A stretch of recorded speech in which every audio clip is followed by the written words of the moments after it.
మహోన్నతులైన మా ప్రియ పౌరులకు తండ్రి, ఈ దినాన్ని మధ్యాహ్న కాలం కూడా నీ మహాజ్ఞానాన్ని నేర్చుకుంటూ పరిశోధించి మా బ్రతుకులను భద్రత చేసుకోగలుగుటకు మాకిచ్చినటువంటి మంచి సదవకాశాన్ని బట్టి మీకు స్తోత్రములు చెల్లిస్తున్నాం. మీరు రాయించిన మాటలు అపార్థం చేసుకుని భయం విడిచి బ్రతుకుతున్న సమాజాన్ని భయభక్తుల్లోనికి తీసుకురాగలుగుటకు ఈ మాటలు ఉపయోగపడినట్లు మీ పిల్లలకు అవసరమైనట్టుగా అర్థమైనట్టుగా మాట్లాడేటట్టు నాకు విన్నదాన్ని స్వీకరించగలిగే మంచి మనసుతోనూ తమ బ్రతుకులో నిత్య జీవం కొరకు తమ జీవితాన్ని కాపాడుకోగలుగుటకు వెళ్తున్న పిల్లలకు ఇలా మా అందరికీ మీ ఆత్మ సహాయం దయచేయమని క్రీస్తు వారి పరిశుద్ధమైన నామమున ఈ ప్రార్థన అడుగుతున్నాము తండ్రి. ప్రభునందు ప్రియమైన దేవుని వల్ల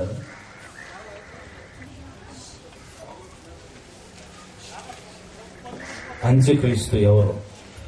వస్తాడా? వచ్చాడా? ప్రపంచవ్యాప్తంగా ఎన్నో బైబిల్ కళాశాలలు,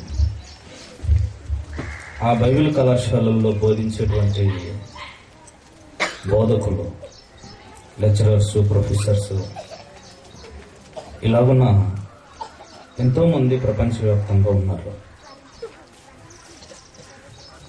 వారు చదివిన దాన్ని బట్టో లేక వారు నేర్చుకున్న దాన్ని బట్టో వారు వినిన వాటిని బట్టో ఈ అంత్యక్రీస్తు మీద, అంత్యక్రీస్తు కోసం ఎన్నో ప్రసంగాలను చేయటము, ఎన్నో పుస్తకాలు రాయటం, వేలాది పుస్తకాలను లక్షలాది మంది ప్రజల్లోనికి పంపించడం కూడా జరిగిపోయింది. ఈ పరిస్థితుల్లో అంత్యక్రీస్తును గురించినటువంటి సందర్భాలు వారు రాసినటువంటి పుస్తకాలను బట్టి ఇప్పటి వరకు మనం విన్న సంగతులను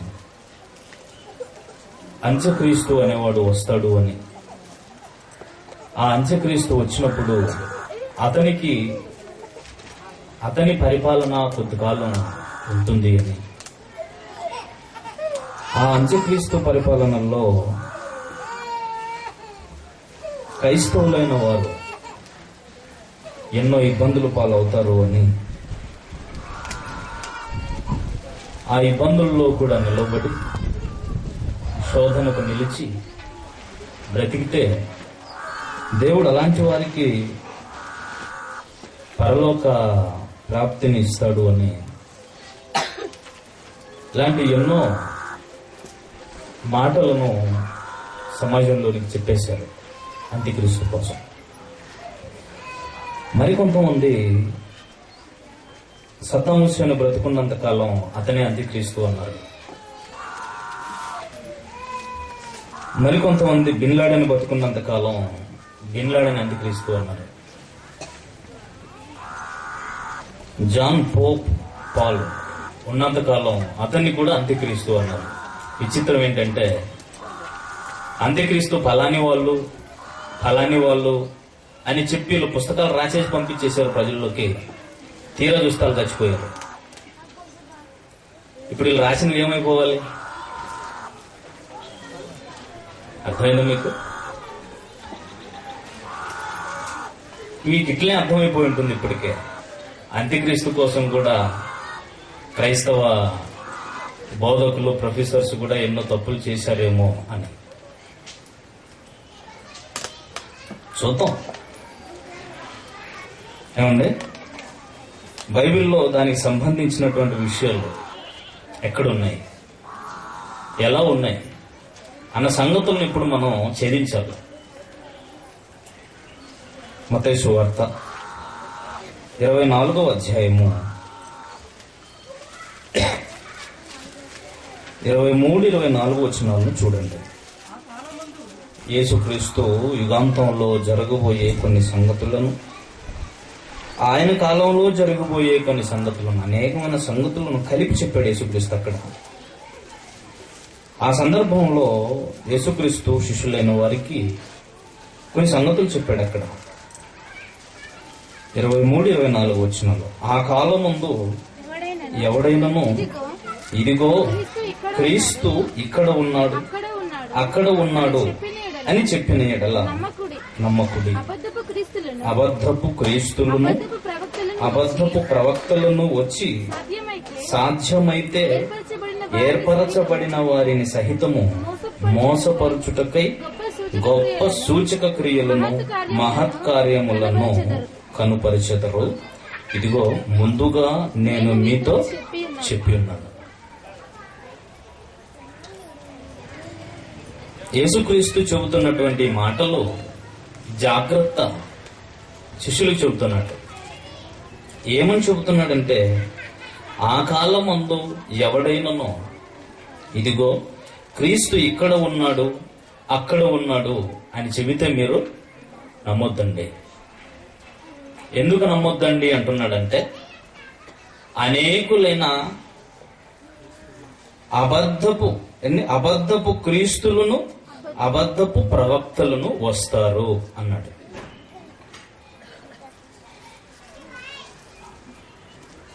ఎవరి కోసం చెబుతున్నాడండి యేసుక్రీస్తు? ఎవరి కోసం చెబుతున్నాడు? తన కోసమే చెబుతున్నాడా, వేరే వాళ్ళ కోసం చెబుతున్నాడా?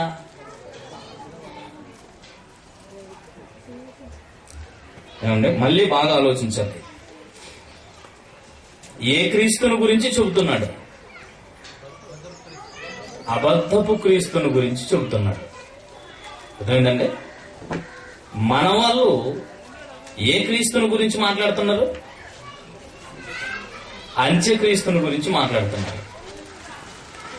నేను ఒక మాట అడుగుతాను. మీలో చాలా మంది బైబిల్ చదివే ఉండి ఉంటారు. మీ బైబిల్లో ఎప్పుడైనా అంత్యక్రీస్తు అన్న పదాన్ని మీరు చదివారా?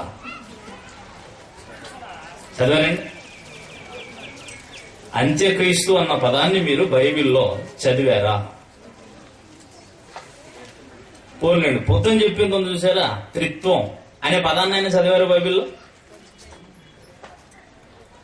లేని వాటిని పోయి త్రిత్వం కోసం, అంత్యక్రీస్తు కోసం తెలియని క్రైస్తవులు ఎవరైనా ఉంటారా?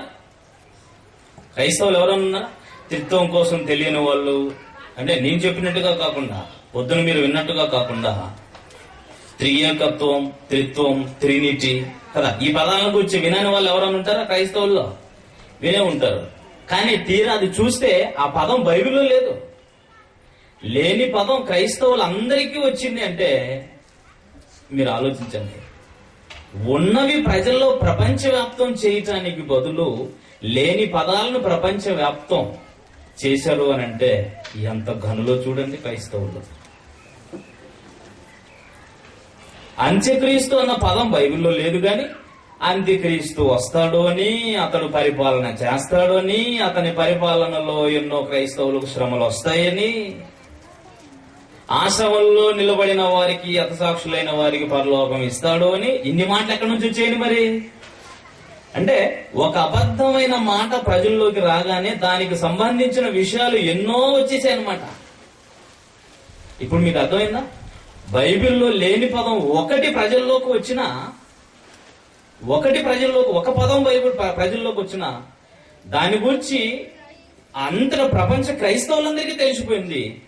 బైబిల్లో ఎన్నో సంగతులు ఉన్నాయి, కానీ అవి ప్రపంచవ్యాప్తంగా ఉన్న క్రైస్తవులందరికీ తెలిసాయా? అన్ని తెలిసాయా? తెలియలేదు. తెలియవలసినవి తెలియకుండా, తెలియకూడనివి తెలిసాయి. ఏం జరిగింది ఆలోచించండి. ఏం జరుగుతుంది? యేసుక్రీస్తు చెబుతున్నాడు, నేను వచ్చేసాను. వచ్చేసిన తర్వాత యేసుక్రీస్తు కోసం చెబుతున్నాడు శిష్యులతో. తన కోసమే చెబుతున్నాడు. ఇదిగో ఇక్కడున్నాడు క్రీస్తు, అక్కడున్నాడు క్రీస్తు అని అంటే మీరు నమ్మొద్దండి. అక్కడున్నాడు క్రీస్తు, ఇక్కడున్నాడు అని క్రీస్తు అంటే మీరు నమ్మొద్దండి. అబద్ధపు క్రీస్తులను, అబద్ధపు ప్రవక్తలను వచ్చి పలువురిని అబద్ధపు క్రీస్తులకు సంబంధించిన మాటలు ఉన్నాయి బైబిల్లో. అంతేనండి. అంత్యక్రీస్తు అన్న పదం మాత్రం బైబిల్లో లేదు. అబద్ధపు క్రీస్తులు పోని వచ్చారా రాలేదా? వచ్చారా? వచ్చారా? చెప్పండి, ఒకరి పేరు చెప్పండి.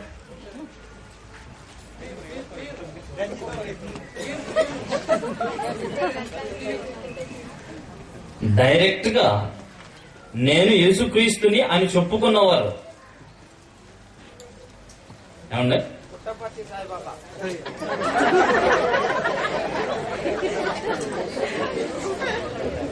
ఆ మధ్యకాలంలో ఆయన తప్పు చెప్పాడు. పుట్టపర్తి సాయిబాబా గారు చెప్పింది, షిరిడి సాయిబాబా చెప్పాడు నేనే క్రీస్తున్నాను. ఏమంటే పాపం ఊరి పేరు మర్చిపోయాడు మన శీల, ఎందుకంటే తెలుగు కాదు కదా, తమిళ గుర్తుండదు. ఏమండి షిరిడి సాయిబాబా చెప్పుకున్నాడు నేనే క్రీస్తునని చెప్పుకున్నాడు. తమిళనాడులో ముత్తు లహరి కృష్ణ నేనే క్రీస్తుని అని చెప్పుకున్నాడు. జపాన్లోనూ అమెరికాలోనూ 20 ఏళ్ల కిందటే నేనే క్రీస్తుని అని డేవిడ్ అనేవాడు, ఏమండి ఎంతో మంది నేను క్రీస్తుని అని చెప్పుకున్నారు. అవన్నీ ఈ తరంలో జరిగినవి, ఈ 30-40 ఏళ్ల తరంలో జరిగినవి. కానీ యేసుప్రభు మాట్లాడుతున్నది ఈ తరాల కోసమా? అప్పటి నుంచేనా? ఎప్పుడో జరగబోయే దాని కోసం మాట్లాడా? యేసుక్రీస్తు తన తరంలోనే జరగబోతుందన్న సంగతి మాట్లాడా? కొన్ని చెబుతుండే రాబోయే తరాలకు చెప్పాడా? తన కూడా ఉన్న వారికి చెప్పాడా? తన కూడా ఉన్న వారితో చెబుతున్నాడు అని అంటే ఆ తరంలో కూడా వచ్చేవారు ఉన్నారనా లేరనా? యేసుప్రభు అంటే చెప్పినటువంటి మాటలు శిష్యులతో స్పెషల్ గా చెబుతున్నాడు. ఎవడో మిమ్మల్ని మోసపరచుకొని చూసుకోండి అని. ఓకే, చూద్దాం. మరి అంత్యక్రీస్తు అన్న పదం ఎలాగొచ్చింది, ఎందుకు వచ్చింది, ఈ పదం యొక్క భావం ఏంటి అని అంటే,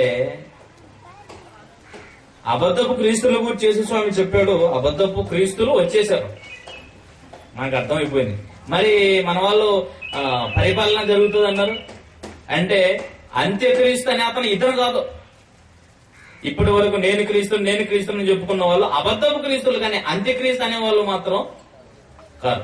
కానీ ఎదురు చూస్తున్నారు. మళ్ళీ మన వాళ్ళు ఏం చేస్తున్నారు? ఎదురు చూస్తున్నారు, అంత్యక్రీస్తు వస్తాడు అని. విచిత్రమైన చెప్పమంటారా? ఈ ప్రాంతంలో మొదటిసారి నేను అడుగుపెట్టినప్పుడు నేను ప్రకటించే ప్రతి బోధంతా అంత్యక్రీస్తు నాకే ముద్రేశారు. తెలుసండి, ఎక్కడికి వెళ్ళినా ఎత్తలేండి. యేసుస్వామి దేవుని కుమారుడు అంటే మనుషుడు నువ్వెందుకు దేవుని కుమారుడు అయితే అని చంపిందా కూరుకోలేదు. అవునా కదా? ఒకసారి మీరు ఆలోచించండి. అంత్యక్రీస్తు అంటే అర్థం ఏంటండి? సరే, వాళ్ళు వెతుకుతున్న దాన్ని మళ్ళీ చూపిస్తారు మీకు. కానీ అంత్యక్రీస్తు అంటే అర్థం ఏంటి? అంత్య దినాలలో వచ్చేవాడు అని అర్థం. అంతేనా అంత్యక్రీస్తు అంటే? అంతే కదండి, అంత్య దినాలలో వచ్చేవాడు అని అర్థం.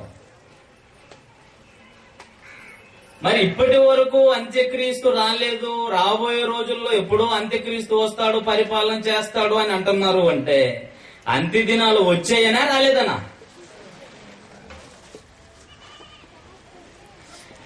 అంత్యక్రీస్తు వస్తాడు, పరిపాలిస్తాడు అని అంటున్నారు. అంటే మరి అంత్య దినాలు వచ్చాయనా రాలేదనా? రాలేవనే కదండి. అవునా కదా? వచ్చాయా? మరి అయితే అంత్యక్రీస్తు అయితే వాడి పరిపాలన ఇది బాగా ఆలోచించాలండి. మనం అనుకున్నంత ఈజీగా లేదు ఇది. అంత్యక్రీస్తు అంటే అంత్య దినాలలో వచ్చేవాడు. కానీ అంత్య దినాలలో వచ్చేవారు ఎవరు అని కొంచెం మనం ఆరా తీస్తే అంత్యక్రీస్తు కోసం ఎదురు చూసే వాళ్ళు ఎంత పెద్ద తప్పు చేశారో మీకు అర్థమవుతుంది. ఏమండి, చూస్తారా? పోనీ చూద్దాం. మరి చూస్తేనే కదా బాగుంటుందండి.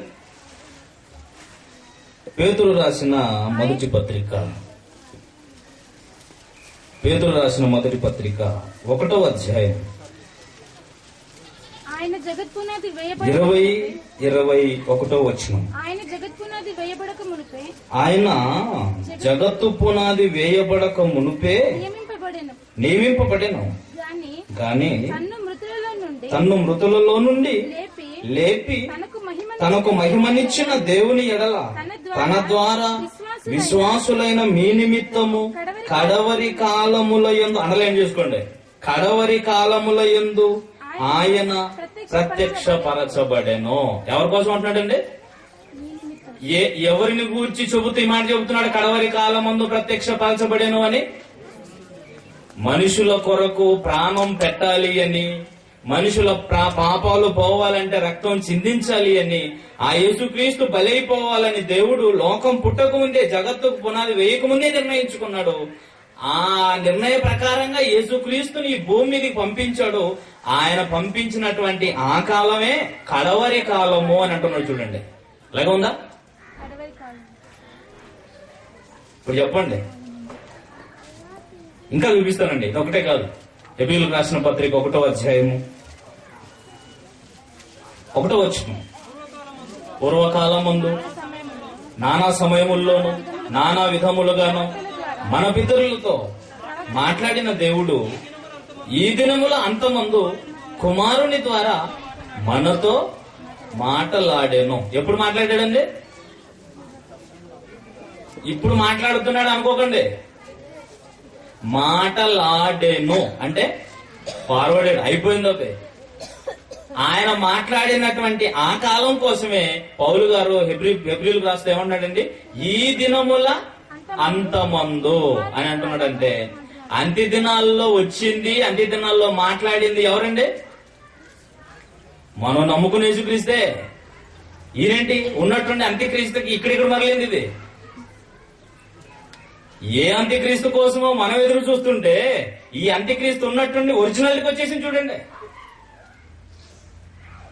మనం నమ్మిన యేసుక్రీస్తుకి పెట్టేశారేంటండి బాబు అంత్యక్రీస్తునే. మనం నమ్మినటువంటి యేసుక్రీస్తే ఈ భూమి మీదకి వచ్చిన ఆ కాలమే అంత్య దినాలు. అవే అంత్య దినాలు.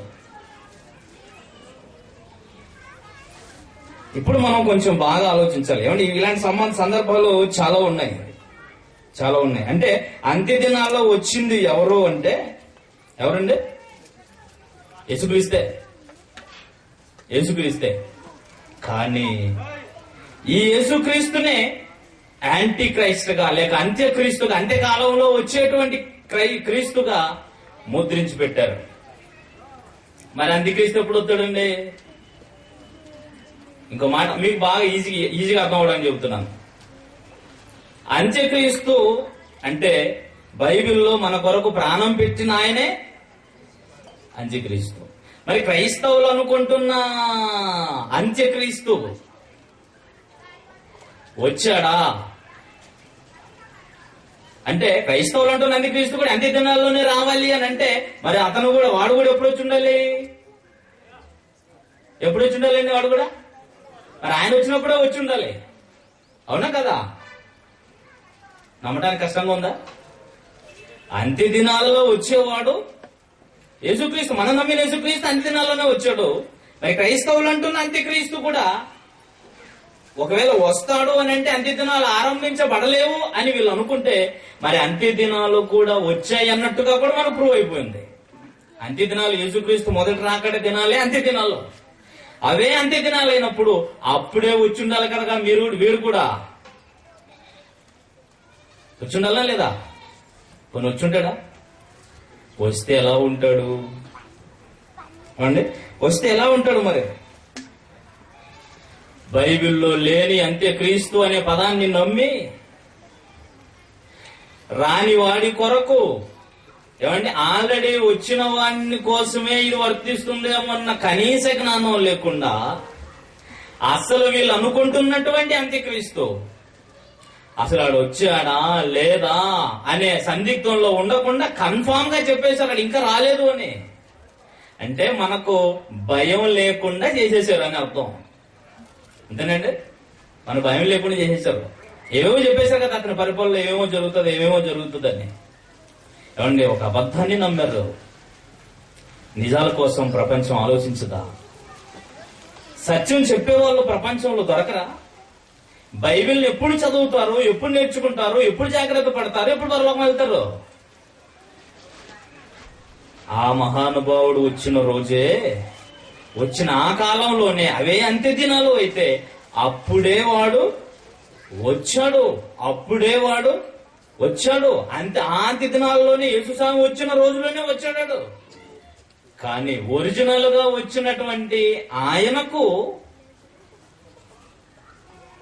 డూప్లికేట్ వచ్చేసింది ఆ రోజుల్లోనే. కానీ అసలు ఇంతకు యాంటీ క్రైస్టా అంత్యక్రీస్తా ఎవరో అన్న సంగతి అర్థం కాని పరిస్థితి ఇప్పుడు మనది. ఇంతకు వచ్చాడా? వస్తే ఏం చేశాడు? ఇవన్నీ ఆలోచించాలి ఇప్పుడు. కానీ యేసు ప్రభు వచ్చినప్పుడే వాడు కూడా వచ్చాడండి. తెలుసా మీకు? యేసు ప్రభు వచ్చిన దినాలే అంత్య దినాలు అయితే ఆ దినాలలోనే వాడు కూడా వచ్చేశాడు. ఎప్పుడొచ్చాడు, ఎక్కడొచ్చాడు, ఎలా వచ్చాడు అని ఇవన్నీ మీరు చూస్తే అప్పుడు ఖచ్చితంగా అర్థం అవుతాయి. ఏమండి చూద్దామా? చూడండి ఎంత బాగుంటుందంటే లూకాసు వార్త 10వ అధ్యాయము 17వ వచనం. ఆ 70 మంది శిష్యులు లూకాసు వార్త 10వ అధ్యాయము 17వ వచనం. ఆ 70 మంది శిష్యులు ఆ 70 మంది శిష్యులు సంతోషముతో తిరిగి వచ్చి ప్రభువా దయ్యములు కూడా నీ నామము వలన మాకు లోబడుచున్నవని చెప్పగా ఆయన సాతాను మెరుపు వలె ఆకాశము నుండి పడుట చూచి తిని. ఎవరు పడ్డారంటే ఆకాశం నుంచి మెరుపు వలె? ఎక్కడ పడ్డాడు? ఎప్పుడు పడ్డాడు? ఒరిజినల్ క్రీస్తు వచ్చినప్పుడే వాడు వచ్చేసాడు. మనం ఏమనుకుంటున్నామంటే దయ్యాలు మనకు లోబడుతున్నాయి కదా అని మనం ఆనందపడిపోతున్నాం. వాళ్ళు అలాగే ఆనందపడ్డారు అమాయకంగా. ప్రభువా, నువ్వు మాకిచ్చినటువంటి అధికారంతో దయ్యాలు మాకు లోబడిపోతున్నాయి అని ఆనందంతో పోడిపోతుంటే, ఓరు బాబు ఉండండిరా నాయనా, ఆనందపడకండి, అప్పుడే రెక్కలు కొట్టుకోకండి, అప్పుడే మీరు రెక్కలు ఎగరేయకండి నాయనా. ఎందుకంటే దయ్యాలు మీకు చెబుతున్నవి, మీకు లోబడుతున్నవి ఉన్నాయి చూసారా, ఇవన్నీ చాలా చిన్నవి. యేసు నామంలో వెళ్ళిపోంటే వెళ్ళిపోయాయి. యేసు రక్తం జై అని ఇప్పుడు అన్నావా, నువ్వేం చేసుకుంటావు చెయ్యి అని అంటది ఇప్పుడు. అది తెలుసండి, నువ్వేం చేస్తావో చెయ్యి అంటది, నువ్వేమో యేసు రక్తం జై అని అంటావు, పోదది. ఎందుకంటే అస్సలోడు దిగాడు. చిన్న దయ్యాలన్నీ వెళ్ళిపోతున్నాయి, వాళ్ళు ఆనందపడుతుంటే ఆ సంబరపడిపోకండి బాబు. వీళ్ళందరికీ లీడర్ అస్సలోడు దిగేశాడు. ఒరిజినల్ గా యేసుక్రీస్తు ఉన్నప్పుడే వాడు దిగేశాడు. విచిత్రం ఏంటంటే వాడు దిగినాడన్న సంగతి క్రైస్తవులకు తెలియకుండా చేశాడు. ఏం చేశాడంటే క్రైస్తవులకి తెలియకుండా చేశాడు. తెలియకుండా చేసి అంత్యక్రీస్తు అంటే అంత్య దినాల్లో వచ్చే ఒరిజినల్ క్రీస్తు పేరును వాడికి తగిలించుకొని, వాడు ఇంకా రాలేదు, వస్తాడని ప్రజలందరినీ ఎలా మాయ చేసేసాడు చూసారా. ఒక మంచి జోక్ చెప్పమంటారా? అంటే ఇంట్లో దొంగతనం చేసి పరిగెడుతున్నాడు అండి. ఇంట్లో దొంగతనం చేసి ఒకడు పరిగెడుతున్నాడు. అందరూ వాడు దొంగతనం చేస్తున్నా పట్టుకోండి అంటూ ఈ ఇంట్లో ఆ ఇంట్లో అందరూ ఎంటబడ్డారు. అందరూ వెంటబడుతూ ఉన్నట్టున్నాడు. గలీలో జొరబడి వెనక గలీలోంచి వచ్చి పట్టుకోండి అంటున్నాడు. అవును, పట్టుకోండి. అక్కడ వీళ్ళలోనే ఉన్నాడు. అర్థమైందండి? ఇక్కడే ఉన్నాడు. వాళ్ళలోనే ఉండి మొదటి శతాబ్దంలోనే దిగేసి 2000 సంవత్సరాలు అయినప్పటికీ వాడు ఇంకా రాలేదు అనుకొని క్రైస్తవులు ఎంత నిర్భయంగా బ్రతుకుతున్నారండి. అయ్యా, ఆలోచిస్తారా? ఎంత తెలివిగలడు అనుకున్నాడు. యేసు స్వామినే ఏమండి, యేసు రక్తం చెయ్యి, నూనె ప్రార్థన చేస్తే పో అని ఎన్ని పోయేటివి ఇలా మాయలో పెట్టేశాడు అందరినీ. దయ్యాలు వెళ్ళిపోతున్నాయి, అస్సలోడు సంగతి మనకు అస్సలు అర్థం కాకుండా చేసేసాడు. అది కూడా యేసుప్రభు చెప్పాడు కనుక వాళ్ళకి తెలిసింది. లేకపోతే ఇల్లు మాయలో పడి ఉండేవాళ్ళు. మీరు కొంచెం బాగా మనసు పెట్టి ఆలోచించండి. ఆ రోజుల్లోనే పడిపోయిన వీడు ఎంత తెలివిగా వచ్చేసాడు. ఏమండి, నేను ఒక అంత్యక్రీస్తుని, నేను ఒక దయ్యాన్ని, మిమ్మల్ని అందరినీ పరిపాలించడానికి వచ్చాను, నా అధికారంలోకి వస్తారా సస్తారా అలా ఒత్తిడిట్టాడు. చూడండి, వాడు వస్తాడట, పరిపాలిస్తాడట, సింహాసనం వేసుకుంటాడంట, కూర్చుంటాడంట. అంత్యక్రీస్తు వచ్చి ఎక్కడ కూర్చుంటాడంటండి? ఎక్కడ కూర్చుంటాడంట? యెరూషలేములోని దేవాలయంలో కూర్చుంటాడంట. యెరూషలేములో దేవాలయమే లేదు. దానికోసం అది కట్టుబడుతుందట. బెట్టకుండా అయితే చూసారండి, 2 కళ్ళు ఆయనకి. అన్ని ఒక్క మాట నిజం చెప్పడండి, అన్ని అబద్ధాలే. పేరు చెబుతున్నా చూడండి, లాక్కరండి, మాట్లాడతాం. అన్ని అబద్ధాలే. అంత్యక్రీస్తు ఎప్పుడో వస్తాడట, అతను పరిపాలన చేస్తాడంట. దేవాలయం చర్చిలో కూర్చుంటాడంట. యెరూషలేము దేవాలయం కూలగొట్టేశారు ముస్లిం సోదరులు. వాళ్ళకి వీళ్ళకి వైరం నడుస్తుంది. అది రేపు పొద్దున దేవుడే దిగొచ్చి విజయం ఇశ్రాయేలులకు ఇచ్చేసి దేవాలయాన్ని కట్టిస్తాడు. లేని పోనివన్నీ ఎవరు చెప్పించారండి? ఇవన్నీ ఉన్నాయి బైబిల్, ఇలాంటి పదాలు. దేవాలయము పదమే మార్చేశాడు, దేవాలయానికి అర్థమే మార్చేశాడు. కట్టబడుతున్న గుడులన్నింటినీ చూయించేసి ఆ రోజు ఈ దేవాలయాన్ని పడగొట్టాడు, 3 రోజుల్లో లేపుతాను అన్నాడు యేసుక్రీస్తు. ఏ దేవాలయం? ఆ రోజు ఆయన బోధలో దేవాలయానికి మార్పు తీసుకొచ్చాడు మహానుభావుడు. ఆ రోజే అప్పటి నుంచి పరిశుద్ధాత్మ ప్రేరణతో రాయబడుతున్న ప్రతి పత్రికలోనూ మీరు దేవాలయం అయినారు, మీ దేహము దేవాలయము. దేవాలయానికి షిఫ్ట్ చేసి, దేవాలయాల పేరును షిఫ్ట్ చేసి చాలా కాలం అయింది. క్రైస్తవులందరికీ ఈ సంగతి తెలియక అసలు దేవాలయం యెరూషలేములో కట్టబడుతుంది, వాడొచ్చి కూర్చుంటాడు అని ఇంకా ఇప్పుడు అనుకుంటున్నారు. కానీ మొదటి శతాబ్దంలోనే వాడొచ్చి ఎక్కడ కూర్చున్నాడో తెలుసా? 2వ తెస్సలోనికీయులకు రాసిన పత్రిక 2వ అధ్యాయము 4వ వచనం నుంచి చూడండి. తెస్సలోనికీయులకు రాసిన 2వ పత్రిక 2వ అధ్యాయము 4వ వచనం నుంచి, ఏది దేవుడు అనబడునో, ఏది పూజింపబడునో దాన్నంతటిని ఎదిరించుచు దానికంతటికి పైగా వాడు ఈడవడో, వాడే వీడు. సినిమా డైలాగ్ కాదు, వాడే వీడు. ఎవడీడు? వీడే. సినిమా పేరు కాదండి, వాడే. మొదటి శతాబ్దంలోనే ఒరిజినల్ క్రీస్తుతో పాటు కింద పడ్డాడు చూసారా? వాడే. చూడండి, వాడు తన్ను తానే హెచ్చించుకొనుచు, తాను దేవుడునని తన్ను కనపరుచుకొనుచు దేవుని ఆలయములో కూర్చుండును గనుక ఏ విధముగానైనను ఎవడును మిమ్మును మోసపరచనీయకుడి అని చెబుతూ కింద ఏమంటున్నాడు చూడండి, 7వ వచనం నుంచి, ధర్మ విరోధ సంబంధమైన మర్మము ఇప్పటికే క్రియ చేయుచున్నది. ఇప్పటికే క్రియ చేయుచున్నది. ఎప్పటి బాబు? క్రీస్తు శకం 50-60 మధ్య కాలంలోనే దేవాలయంలో కూర్చోవటం, వాడి క్రియలు ప్రారంభించటం అన్ని అయిపోయాయి. అప్పుడే వాడు వచ్చి ఎక్కడ కూర్చున్నాడండి? ఎక్కడ కూర్చున్నాడు? దేవుని ఆలయంలో కూర్చున్నాడు. అందుకనే మా ఆలయంలో, మా సంఘంలో క్రీస్తున్నాడంటే మా సంఘంలో క్రీస్తున్నాడని పోటీ పడుతున్నారు అందరూ. మా సంఘం ఎత్తుపడుతుంది అంటే మా సంఘం ఎత్తుపడుతుంది, మిగతా సంఘాలనే దించబడతాయి. క్రీస్తు ఇక్కడ ఉన్నాడు, అక్కడ ఉన్నాడు, మా సంఘంలో ఉన్నాడు, మా సంఘంలో ఉన్నాడు, మా సంఘంలో ఉన్నాడు. అమాయకులు అందరూ మోసపోతున్నారు అంతా. వాడు కూర్చొని చాలా ఏళ్ళైంది, 1900 సంవత్సరాలు అయింది అసలు దేవాలయంలో కూర్చొని. అసలు దేవాలయంలో కూర్చొని ఆ దేవాలయాన్ని చూపించున్నాడు. అసలు ఈ దేవాలయాన్ని పాడు చేసి ఏ దేవాలయం చూపించాడు? రాతి కట్టడాల దేవాలయం అది కొద్ది అది దేవాలయం. అంత్యక్రీస్తు ఇదిగో నేను కాదు, వస్తాడు, వాడొస్తాడు. ఎక్కడొస్తాడు? ఆడాడు, వచ్చేసాడు. ఎప్పుడో వాడు వచ్చి చాలా 1900 సంవత్సరాల క్రితం యేసుక్రీస్తు సజీవంగా భూమి మీద ఉన్నప్పుడే వాడు దిగాడు గనుకనే 12 మందిలో ఒకరిని పట్టేశాడు. అక్కడ నుంచి ఆరంభమైంది వాడి కార్యక్రమం.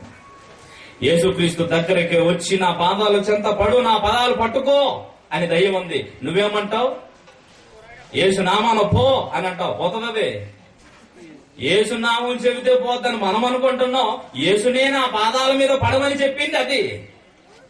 అక్కడ యేసు ప్రభు లొంగకపోయేసరికి ఏ పిల్లల కోసం అయితే నువ్వు నీ ప్రాణం పెడుతున్నావో, ఏ పిల్లలు రక్షించాలని నువ్వు కోరుకున్నావో, ఏ పిల్లల కోసం నీ త్యాగం, నీ జీవితం అంతా త్యాగం చేస్తున్నావో, ఆ నీ పిల్లలే నిన్ను సిలువ వేసేటట్టు చేస్తాను. ఆ నీ పిల్లలే నీవు నమ్మిన బంటుల్లోనే ఒకడు నిన్ను అప్పగించేటట్టు చేస్తాను. అక్కడ ఓడిపోయిన వాడు అప్పటి నుంచి శిష్యుల్లోనే ఒక నేర్పరుచుకొని ఇదిగో అక్కడ నుంచి వాడి సైన్యాన్ని మొదటి శతాబ్దం నుంచే దించేసాడు. కానీ వాడి పరిపాలన ఎలా ఉంటుందో తెలియదు మనకి, కదే కదా. అంతే క్రీస్తు అని లేదు కానీ యాంటీ క్రైస్ట్ అని ఉంటుంది బైబిల్లో. అవునండి, యాంటీ క్రైస్ట్ అంటే క్రీస్తు విరోధి. క్రీస్తు విరోధి అంటే శత్రువు అయిన వాడు. నేను మీ శత్రువు ఉన్నాను ఎక్కడైనా చెప్పుకుంటాడా? ఆఫ్ కోర్స్ ధైర్యం కలిగిన వాడు లోకంలో ఎవడన్నా మీ గలీలోకి వచ్చి చెప్పుకోవచ్చు, కానీ వాడు మాత్రం చెప్పుకోడు. ఎందుకంటే వాడి ధ్యేయం వేరే, వాడి ఆలోచన విధానం వేరే. దయ్యం అని చెబితే, నీవు సాతానని చెబితే వాళ్ళు నమ్మరని వాడికి తెలుసు. కనుకనే వాడు దేవుని పిల్లల్లాగానే వేషం వేసుకొని వస్తాడు. మాట్లాడితే ఇంకా యేసుక్రీస్తు లాగానే వస్తాడు. మొదటి శతాబ్దంలోనే ఒరిజినల్ అన్నింటికి డూప్లికేట్స్ దిగిపోయాయి తెలుసా. మొదటి శతాబ్దంలోనే పౌలు గారే చెప్పేశారండి. 2 కొరింథీయులకు రాసిన పత్రిక 11వ అధ్యాయం 14వ వచనంలో పౌలు గారు అప్పుడే చెప్పేశారు. చూడండి ఎంత బాగా చెబుతున్నారు. ఇది ఆశ్చర్యం కాదు. సాతాను తానే వెలుగుదూత వేషము ధరించుకొనుచున్నాడు గనుక వాని పరిచారకుడు నీతి పరిచారకుల వేషము వాడు రావడం అయిపోయింది. ఆల్రెడీ పరిచారకులు ఏర్పరచుకోవడం అయిపోయింది. 13వ వచనం, ఏలైనగా అటివారు క్రీస్తు యొక్క అపోస్తలుల వేషము ధరించుకొనుచు దొంగ అపోస్తలులను మోసగాండ్రకు పనివారునై ఉండి ఉన్నారు అని అంటున్నారు. చూడండి, ఎవరంటండి వీళ్ళు? అపోస్తలుల వేషమే వేసుకుంటారు. ఏమంటారు అర్థమైందండి మీకు? అపోస్తలులకు నకిలీ దొంగ అపోస్తలు, ప్రవక్తలకు అబద్ధ ప్రవక్తలు, క్రీస్తుకు అబద్ధపు క్రీస్తు, వెలుగుదూతకు వెలుగుదూత. తెల్లని వస్త్రాలు వేసుకుంటే అయిపోతా, వెలుగుదూత అయిపోతావు ఏంటి? తెల్లని వస్త్రాలు వేసుకుని ఉన్నంత మాత్రాన వస్త్రాలు కాదు తెల్లగా ఉండాల్సింది బ్రతుకు. వాడు ఎప్పుడో వచ్చేసాడు, వాడి పరిపాలన మొదలు పెట్టాడు, ఆల్రెడీ ఏం చేశాడు చూస్తాడండి. చూస్తే ఆశ్చర్యపోతామండి. చూడండి ఎంత మంచి పని చేశాడో వాడు. ఇంకా వాడు వచ్చేసి వాడి పని ఎలా ప్రారంభించాడో, ఎంత స్పీడ్ గా జరిగిపోయిందో ఇప్పుడు చూడండి. ఇప్పటి వరకు మీరు విన్నటువంటి పాఠానికి దీనికి అతి దగ్గర సంబంధం ఉంటుంది. యోహాను రాసిన మొదటి పత్రిక 2వ అధ్యాయం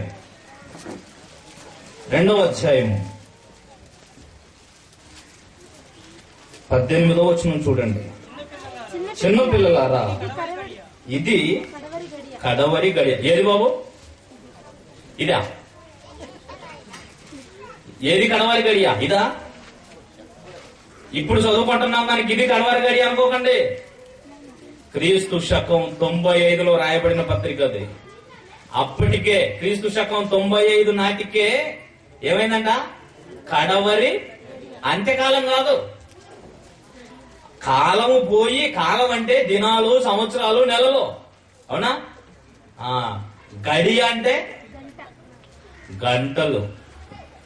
ఇది చివరి గడియ. చిన్నపిల్లలారా, ఇది కడవరి గడియ. క్రీస్తు విరోధి వచ్చునని వింటిరి కదా. ఇప్పుడును అనేకులైన క్రీస్తు విరోధులు బయలుదేరుతారన్నాడా, బయలుదేరున్నారన్నాడా? ఎప్పుడు? క్రీస్తు శకం 95 రోజుల్లోనే, క్రీస్తు శకం 95వ సంవత్సరంలోనే సాతానుగాడు అంటే యాంటీ క్రైస్తు గురించి మీరు విన్నారు. ఒకడు క్రీస్తు విరోధుని గురించి మీరు విన్నారు, విరోధుని గురించి విన్నారు అంటున్నాడు. చూసారా? అయితే వాడే మెరుపులాగా పడిపోయాడు అని చెప్పారు. చూసావా యేసుస్వామి అక్కడ? సాతాను ఆకాశము నుండి మెరుపు వలె భూమి మీద పడుడు చూసి తినన్నాడే. ఇదిగో ఆ రోజు ఒక్కడే పడ్డాడని మీరు విన్నారు.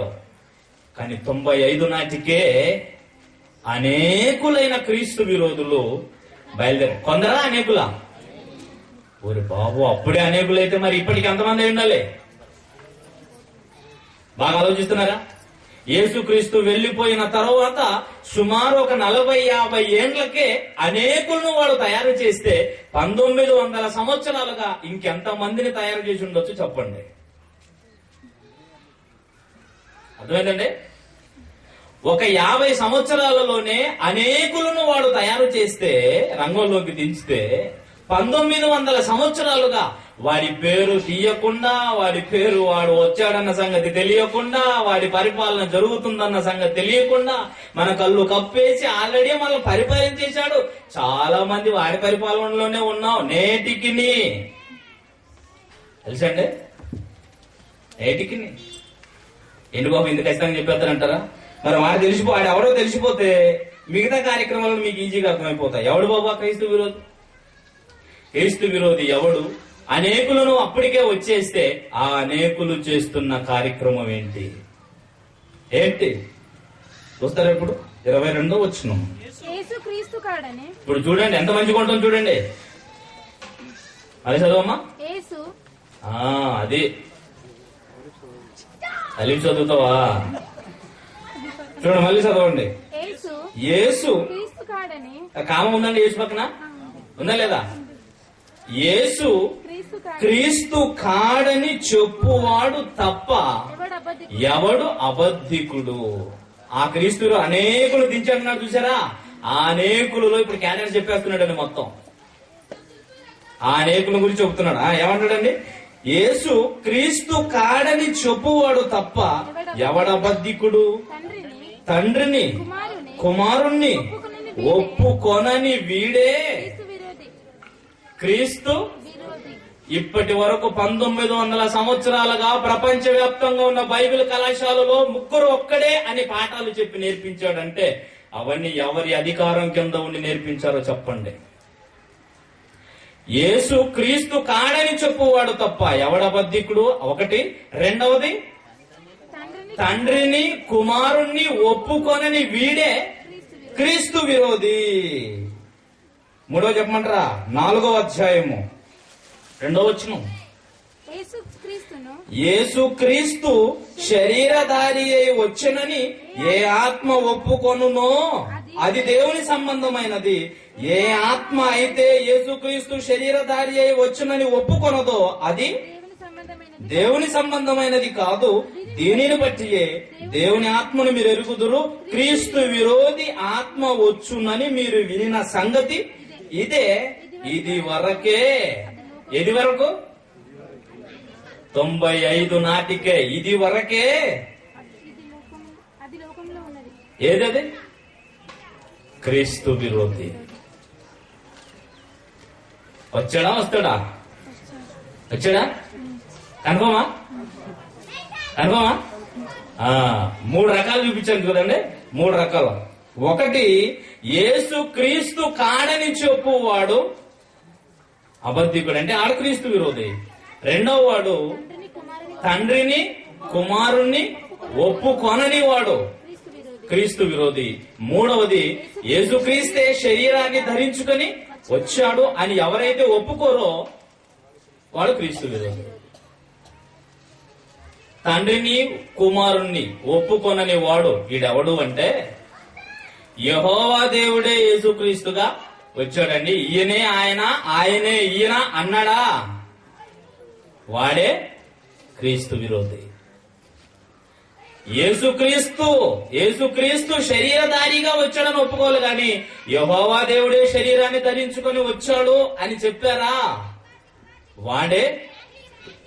ఇప్పటి వరకు ఈ బోధలే ఉన్నాయా? ఇందాక నేను పొద్దున చెప్పిన బోధలు ఉన్నాయా? బైబిల్లో ఉన్నది ఒకటి, ప్రపంచ క్రైస్తవ సమాజంలో జరుగుతుంది మరొకటి.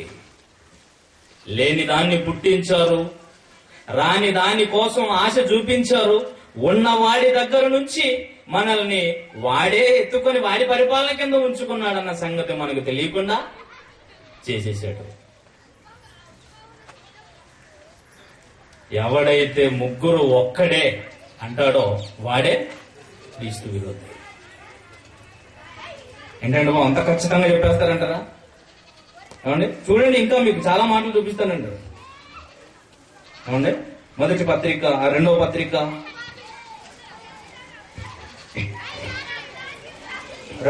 అదే యోహాను రాసిన రెండవ పత్రిక 7వ వచనం నుంచి, యేసుక్రీస్తు శరీరధారి అయి వచ్చునని ఒప్పుకొనని, అంటే వీళ్ళు ఒప్పుకోరు. అలాంటి వంచకులు అనేకులు లోకములో బయలుదేరి ఉన్నారు.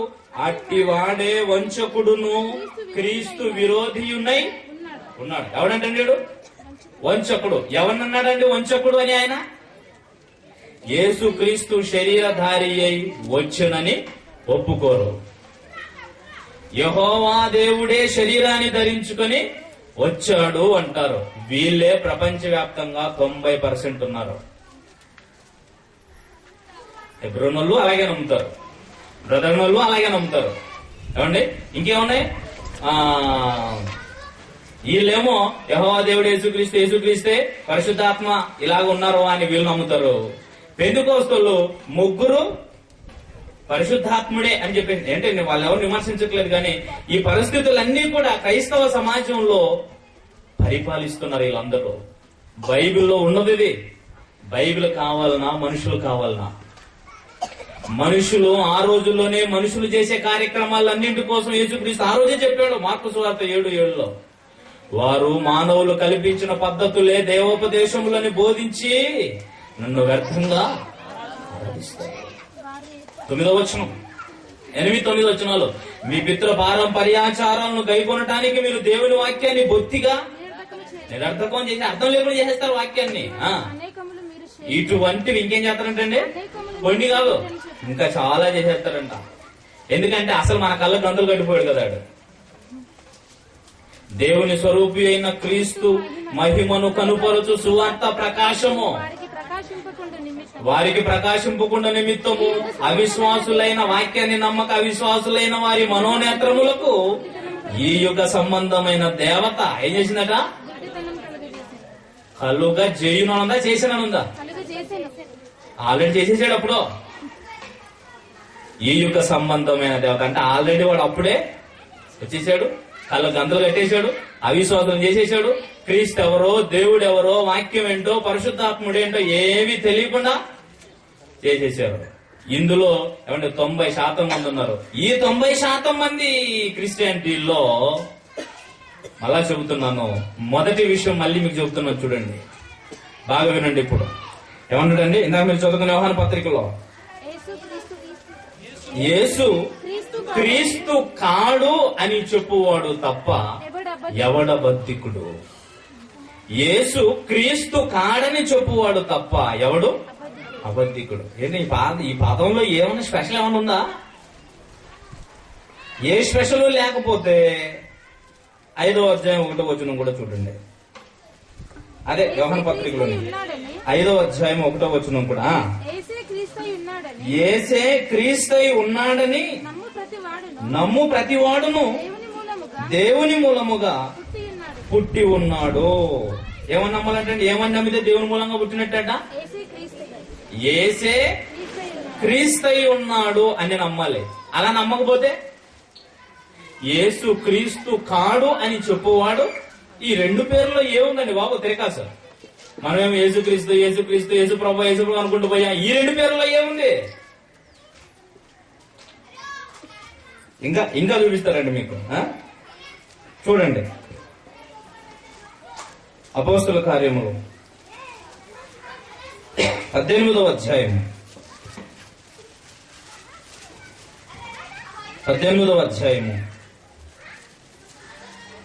5వ వచనం చూడండి.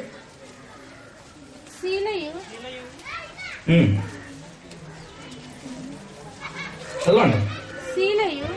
తిమోతియు మాసిదోనియా నుండి వచ్చినప్పుడు పౌలు వాక్యమును బోధించుటయందు ఆతృత కలిగిన వాడే యేసే క్రీస్తుని. ఏమండి? పౌలు గారు తిమోతికి మాసిదోనికి వెళ్ళారంటే సువార్త వాక్యం చెప్పాలని ఆతృత కలిగిన వాడే ఉన్నాడంట పౌలు గారు. అప్పుడు చెబుతున్నాడండి, యేసే క్రీస్తై ఉన్నాడు అని యూదులకు దృఢముగా ఈ పదం ఏంటండి బాబు, ఈ బోధండి ఇట్లుంది. యేసే క్రీస్తై ఉన్నాడని, యేసే క్రీస్తై ఉన్నాడు అని దృఢంగా సాక్ష్యం ఇచ్చి చెప్పాడంట. 17వ అధ్యాయము 3వ వచనం కూడా చూడండి, 2వ వచనం నుంచి. గనుక పౌలు తన వాడుకు చొప్పున సమాజపు వారి యొద్దకు వెళ్లి క్రీస్తు శ్రమపడి మృతుల్లో నుండి లేచుట ఆవశ్యకమనియు నేను మీకు ప్రచురము చేయు యేసే క్రీస్తై ఉన్నాడనియు లేఖనములలో నుండి దృష్టాంతముల నెత్తి చొప్పుచు వారితో 3 విశ్రాంతి దినములు తర్కించుచుండి. అంటే దీనికోసం తర్కం ఎందుకండి? యేసే క్రీస్తై ఉన్నాడని చెప్పడం కోసం. అంటే ఈ 2 పదాల్లో ఏదో ఉంది, ఏమో ఉంది. లేకపోతే ఈయన ఎందుకు ఇలా ప్రకటిస్తాడు? యోహాను గారు అలాగెందుకు మాట్లాడతారు ఈ 2 పేర్ల కోసం? పేరు కోసం కట్లాడుతున్నారు కొంతమంది, కానీ ఆ పేరులోనే ఇప్పుడు 2 పేర్లను విడదీసి ఆయన చెప్తున్నాడు. యేసే క్రీస్తై ఉన్నాడు అని నమ్మాలి. అలా నమ్మకపోతే వాడు క్రీస్తు విరోధి అన్నాడు. యేసే క్రీస్తై నమ్మటం అసలు ఎందుకు నమ్మాలి? యేసే క్రీస్తై ఉన్నాడని. యేసు క్రీస్తునే కదా మనం నమ్మాం అని అంటారా? మనం నమ్మింది యేసు క్రీస్తునే, కానీ యేసే క్రీస్తై ఉన్నాడని నమ్మలేదు. ఏంటంటే మమ్మల్ని ఇంత కన్ఫ్యూజ్ చేస్తా అంటున్నారా? మనం యేసే క్రీస్తై ఉన్నాడని నమ్మలేదు. యేసే క్రీస్తై ఉన్నాడు అంటే క్రీస్తు అన్న పదానికి అర్థం ఏంటండి? అభిషక్తుడు అని అర్థం. ఈ అభిషక్తుడు అనే పదానికే మూల భాషలో ఉన్నటువంటి పేరు గ్రీకు భాషలో మెస్సియా అని అర్థం. అర్థమైందండి? అప్పటికి యేసుక్రీస్తును మెస్సియగా వాళ్ళు గుర్తించలేదు. యేసుక్రీస్తుని ఆ రోజు కూడా, ఆనాటి సమాజం కూడా మెస్సియగా గుర్తించలేదు. అందుకే నేటికి యేసుక్రీస్తుని మెస్సియగా గుర్తించక వచ్చినటువంటి యేసుక్రీస్తు దేవుడు, ఆయన మనుషుడే, ఆయన మెస్సియ కాదు, మీ మెస్సియ కోసం ఎదురు చూస్తున్నా, నేటికి ఎదురు చూస్తూ నేటికి క్రిస్టియన్ కంట్రీస్ గా చెప్పుకుంటున్న యెరూషలేము ఆ పరిసర ప్రాంతాల్లోనే ఇప్పటికి 85% యేసుక్రీస్తుని ఇప్పటికీ నమ్మటం లేదు. తెలుసా మీకు? మనం ఏమనుకుంటాం హోలీ ల్యాండ్ అని పోతాం ఆలో చూడటానికి. హోలీ ల్యాండ్ పరలోకం. యేసు ప్రభువును క్రూరాతిగురంగా చంపదేశారు వాళ్ళు. ఈ రోజు నువ్వు యేసే క్రీస్తై ఉన్నాడని, ఈ క్రీస్తు నమ్మకపోతే నరకానికి పోతావు. నువ్వు చెప్పినా నిన్ను చంపేస్తారు. మొదటి శతాబ్దంలో ఉన్న క్రీస్తును గురించి క్రైస్తవులు శిష్యులు చెబుతుంటే ఈ పేరును గురించి మీరు ప్రకటిస్తారు అని అంటే మిమ్మల్ని చంపేస్తా ఉన్నారు అన్నారు లేదా? అంటే యేసే క్రీస్తై ఉన్నాడంటే క్రీస్తును వాళ్ళు నమ్మటం లేదు. యేసు క్రీస్తు అనే పేరు మనం పరిచయం చేసుకున్నామే తప్ప ఆ పేరులో ఉన్న భావాన్ని బట్టి మనం క్రీస్తుని నమ్మలేదు. అందరూ యేసు క్రీస్తుని నమ్మాం, మంచిదే. కానీ యేసే క్రీస్తై ఉన్నాడని ఎందుకు నమ్మలేదు అంటే యేసు క్రీస్తు, యేసు అంటే రక్షకుడు, క్రీస్తు అంటే అభిషక్తుడు అని అర్థం. అభిషేకం ఎవరు చేస్తారండి తెలుసు మీకు? ఓల్డ్ టెస్టమెంట్ బట్టి మీరు మొత్తం ఆలోచించుకుంటారండి. ప్రవక్తలు అభిషేకం చేస్తారు. ఎవరికి చేస్తారు? రాజులకు చేస్తారు. అంతేనా? రాజులకు చేస్తారు. మళ్ళీ అడుగుతున్నా, యేసుని మీరు రాజుగా నమ్మారా? నమ్మారండి రాజుగా యేసుక్రీస్తుని? యేసుని రాజుగా నమ్మలేదు. మరి ఏమని నమ్ముతారు? దేవుడని నమ్ముతాం. దేవుడని నమ్మటం తప్పు కాదు, దేవుడని నమ్మటం తప్పు అని అంటలేదు నేను. కానీ యేసే క్రీస్తు ఉన్నాడన్న మాటలో భావం ఏంటి అని అంటే ఆ క్రీస్తే రాజు, ఆ యేసే రాజు, ఆ రాజే క్రైస్తవులందరినీ పరిపాలిస్తున్నాడన్న సంగతి తెలియకుండా యేసు రాజుగా వచ్చుచున్నాడు అని పాటలు పాడుతున్నారు. రాజాది రాజా రావే. ఆడికొస్తాడు. నువ్వు రాజుగా నమ్మలేదు అసలు ఆయన్ని. నువ్వు రాజుగా నమ్మకుండా రాజాది రాజా రావే అంటే ఆడికొస్తాడు. నువ్వు పిలిస్తే రాడాయన. ఏమండి మనం పిలిస్తే రాడాయన. యేసు క్రీస్తు అంటే క్రీస్తుని రాజుగా ఉన్నారు నమ్మిన వాళ్ళు ఎవరు మరి చెప్పండి? క్రీస్తుని రాజుగా, యేసుని రాజుగా నమ్మిన క్రైస్తవులు ఎవరు లేరు. ఏంటంటే యేసుక్రీస్తు రహస్య రాకడ ఒకటి జరుగుతుంది. ఆ రహస్య రాకడలో యేసుక్రీస్తు ఈ భూమి మీద ఉండి 1000 ఏళ్ల పరిపాలన చేస్తాడు. ఆ పరిపాలనలో మనం అందరం ఉంటాము. దొంగబోతులు ఇవన్నీ. ఆలోచిస్తున్నారా? చివరి గడియ అప్పుడే ఆరంభమైంది. క్రీస్తకం 95లోనే వాడు వచ్చి 10 దేవాలయాల్లో కూర్చుండి యేసు రాజు కాడు బాబు, ఆయన తర్వాత ఎప్పుడో రాజుగా వస్తాడు అని బోధించేశాడు. నమ్మమే లేదా? పాట అయిపోయిన తర్వాత మీరు కూడా అడుగుతారు, సార్ 1000 ఏళ్ల పరిపాలన కోసం బైబిల్లో ఖచ్చితంగా ఉంది కదండి, మరి మీరు ఇలా చెబుతున్నారు. మరి యేసుక్రీస్తు రాజా కాడా? రాజేనా? నిజమేనా? నమ్ముతారా? భయపెట్టినందుకు నమ్ముతున్నారేంటి? క్రీస్తు విరోధులు అయిపోతామేమోనని కాదు, అలా కాదు. యేసుక్రీస్తు రాజే. పుట్టినప్పుడే తూర్పు దేశపు జ్ఞానులు వచ్చి యేసుక్రీస్తు ఏమని అడిగారు? యూదుల రాజు ముందు, హెరోదు రాజు ముందుకెళ్లి, యూదుల రాజుగా పుట్టినవాడు ఎక్కడ ఉన్నాడు? ఆ రోజన్నా వెలిగిందా ఈ దుర్మార్గులకి? యేసే క్రీస్తుగా ఉన్నాడని, ఆ క్రీస్తే రాజుగా ఉన్నాడని, ఆయనే మెస్సీ అని, ప్రవచనానుసారంగా ఆయన వచ్చాడు అని, ఆయన పుట్టుక యూదా దేశం బెత్లెహేంలోనే జరిగిందని లేఖనాలను చూసి పరిశీలించి యూదా దేశం బెత్లెహేంలోని పరిసర ప్రాంతాల్లో ఉన్న ప్రజలందరినీ చంపేయించారు కదా. 2 ఏళ్ల వయసు లోపున్న మగపిల్లలందరినీ చంపేయించాడే. కనీసం ఆ తరంలో ఉన్న ఆ సమాజానికి కన్నా అర్థమైందా? మెస్సియా ఈయన కోసమే కదా రాయబడింది అని. యూదా దేశమా, నిన్ను పరిపాలించేవాడు నీలో నుంచే వస్తాడు, నువ్వు అల్పమైన దానివి కాదు. అంటే ఇశ్రాయేలును పరిపాలించబోయే రాజు యూదా దేశం బెత్లెహేంలోనే పుడతాడని ఆ రోజుల్లో లేఖనాల్లో రాయబడితే అదే లేఖనాన్ని చదివినటువంటి వీరు ఆ యేసుని క్రీస్తుగా, మెస్సీగా నమ్మలేదు.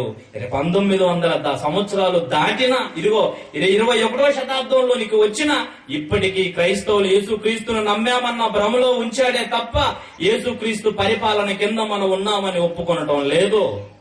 ఎప్పుడో రాజుగా వస్తాడు, ఆయన పరిపాలన చేస్తాడు అనే అబద్ధాన్ని నమ్ముతున్నారు.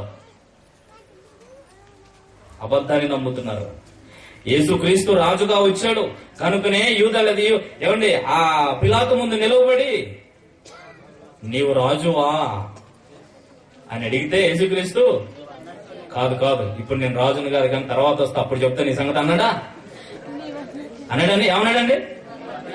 నీవన్నట్టు నేను రాజునే అన్నాడా? ఈ మాటను గుర్తురావండి క్రైస్తవులకి. రంజిత్ గారు ఉన్నోళ్ళండి, ఆయన ఏం చేస్తాడంటే ఒక పీరియడ్ స్పెషల్ గా పెడతాడండి. ఆ 1000 ఏళ్ళు సరిపోదా? స్పెషల్ గా 1000 సంవత్సరాలు స్పెషల్ పీరియడ్ అనేది ఒకటి ఉందంట. ఆ పీరియడ్ లో 1000 సంవత్సరాలుగా ఇప్పుడు రాజానంట, అప్పుడు కూడా రాజానంట. దళితుడా, యేసుక్రీస్తు వచ్చేది ఇప్పుడు పరిపాలన చేయడానికి కాదురా బాబు, తీసుకెళ్ళడానికి వస్తున్నాడు ఆయన. కొరింథీయులకు రాసిన మొదటి పత్రిక 15వ అధ్యాయం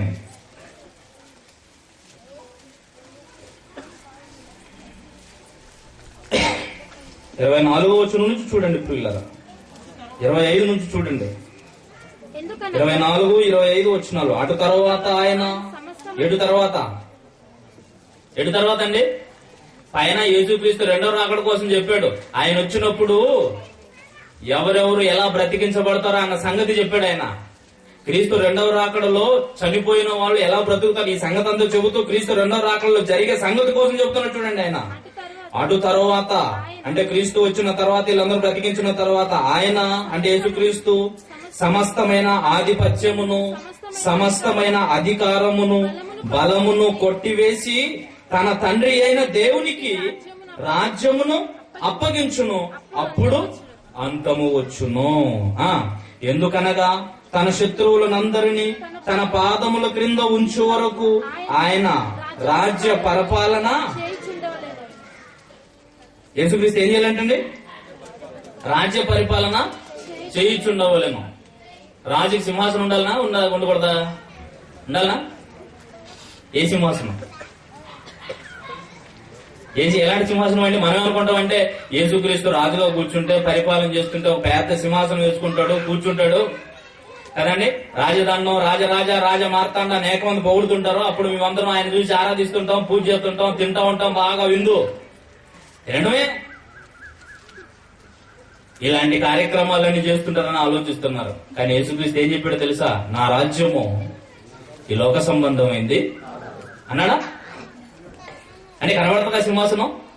నా రాజ్యమే ఈ లోక సంబంధమైనదైతే నా శిష్యులు ఉన్నారే, నా వారు నీకు అప్పగించబడకుండాన్నట్లు నా వారు పోరాడి ఉండేవాళ్ళంటే, నీ సైనికులకి ఏ విధంగా మారణాయుధాలు ఉంటాయో చేతిలో, నీ చేతిలో నీకు కదా ఒక సింహాసనం ఉన్నట్టుగా నాకు సింహాసనం ఉండదు. నీ సైనికులకు ఉన్నట్టుగా మారణాయుధాలు చేతిలో, నీ బండరౌతులకు ఉన్నట్టుగా మారణాయుధాలు చేతిలో నా శిష్యులకి ఉండవు. నా రాజ్యం లోక సంబంధమైంది కాదు. నా రాజ్యం ఆత్మ సంబంధాలు కంటికి కనబడదు. చాలా మంది ఏమనుకున్నారంటే యేసు రాజ్యం, దేవుని రాజ్యం స్పెషల్ గా వస్తుంది అనుకుంటున్నారు. చూస్తారా యేసు ప్రభు మాట? లూకాసు సువార్త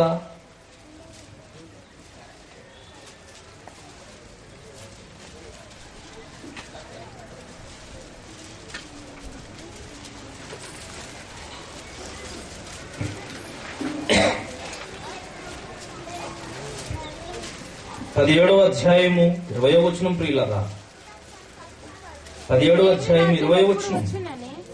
దేవుని రాజ్యం ఎప్పుడు వచ్చునని పరిసయ్యులు ఆయన అడిగినప్పుడు యేసుప్రభు మాట్లాడుతున్నాడు. దేవుని రాజ్యము మీ కళ్ళకు కనిపించేటట్టుగా రాదు.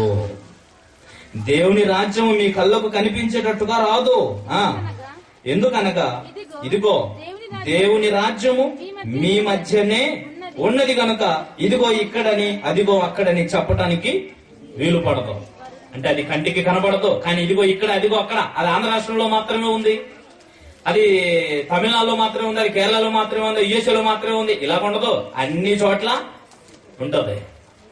ఉంటుందా? ఉందా? ఉందా? ఏంటండి అది? ఆ రాజ్యం ఏంటది? సంఘం. తెలుసండి, సంఘమే ఆ దేవుని రాజ్యం. సంఘమే ఆ దేవుని రాజ్యం. ఆ రాజ్యానికి యేసుక్రీస్తే శిరస్సు, రాజు. ఆయన పరిపాలన క్రింద ఉన్న ఆయన చెప్పినట్టుగా, ఆయన ఆలోచనలు చెప్పినట్టుగా, అంటే ఆయన చట్టమే మీకు ఇవ్వబడిన బైబిల్. మరి పొలిమేరలు ఉంటాయి చూసారా, అదే భూమి అంతముల వరకు. ఈలాగున క్రీస్తు రాజై ఉన్నాడన్న సంగతి క్రైస్తవులు నేటికి నమ్ముతున్నారంటే నమ్మరు. వాళ్ళే క్రీస్తు విరోధులు. యాంటీ క్రైస్ట్ వచ్చాడా, వస్తాడంటే వచ్చి చాలా ఏండ్లైంది. కాకపోతే ఎన్నేళ్ళైనా మీరు చూస్తూ ఉండండి, మిమ్మల్ని లోకం నుంచి పంపించేస్తున్నాడు. కానీ ఆడు మాత్రం రావట్లేదే. రాడు కూడా వాడు మనలో కలిసిపోయాడు, మనల్ని మాయ చేసేసాడు. దేవుని పిల్లల్ని ఎంత మాయ చేశాడు చూసారా? ఇలాంటి శత్రువులు, ఇలాంటి విరోధులు, ఎన్ని రకాల విరోధులు ఉన్నారని అనుకున్నారు దేవునికి, యేసుక్రీస్తుకి. మనకు తెలియకుండానే క్రీస్తుకు విరోధులుగా బ్రతుకుతున్నారు. సత్యాన్ని నమ్మకుండా దుర్నీతిని నమ్మేస్తున్నారు, అబద్ధాన్ని నమ్ముతున్నారు. మోసం చేశాడు వాడు. దేవుని ఆలయంలో కూర్చున్నాడు, దేవాలయంలో కూర్చున్నాడు, పరిపాలిస్తున్నాడు. ఆడి పరిపాలన మన కంటికి కనబడటం లేదు. మరి యేసుక్రీస్తు రాకడ, యేసుక్రీస్తు రాజ్యం కంటికి కనిపించనిది అయితే వీడి రాజ్యం కనబడుతుందా? కనబడద్దండి. యేసుక్రీస్తు శిష్యులు అపోస్తలులు అయితే దొంగ అపోస్తలునే దించాడు. యేసుక్రీస్తు పరిచారకులు నీతి పరిచారకులు అయితే నీతి పరిచారకులు వేషం వేసుకున్న వారిని దించాడు. గొర్రెల్లాంటి వారు వీరు అనంటే ఇగో గొర్రె చర్మాన్ని కప్పుకున్న తోడేల్ని దించేశాడు. ప్రవక్తలు అనంటే అబద్ధ ప్రవక్తల్ని దించేశాడు. అంత్యకాలం అంటే కనీసం అర్థం లేకుండా చేసేశాడు క్రైస్తవుల మధ్య. వేలాది సంవత్సరాలుగా క్రైస్తవులను పరిపాలిస్తున్న వారి ఆగడాలకు అంతం ఒరిగేటప్పుడు, జరిగేటప్పుడు, వానికి అంతం అందించేది ఎప్పుడు అండి? ఎప్పుడు మనం చేసేది చెప్పండి. మనమేమనుకుంటాం, వాడు ఇంకా రాలేడు. వచ్చాడో ఇప్పుడు ఒరిజినల్ వచ్చినప్పుడే డూప్లికేట్ కూడా వచ్చేసింది. ఒరిజినల్ క్రీస్తుతో పాటు డూప్లికేట్ కూడా దిగేసింది. కానీ ఈ రోజు ప్రపంచవ్యాప్తంగా క్రీస్తును ప్రకటిస్తున్నారన్న ఆనందం ఉంది. కానీ ఏమండి, ఈ సంగతులన్నీ మీరు ఆలోచించగలిగితేనండి, యేసుక్రీస్తు వచ్చిన తర్వాత సంఘాన్ని దేవునికి అప్పగిస్తాడు. దీన్ని తీసుకుని వెళ్ళి దేవునికి అప్పగిస్తాడు ఆయన.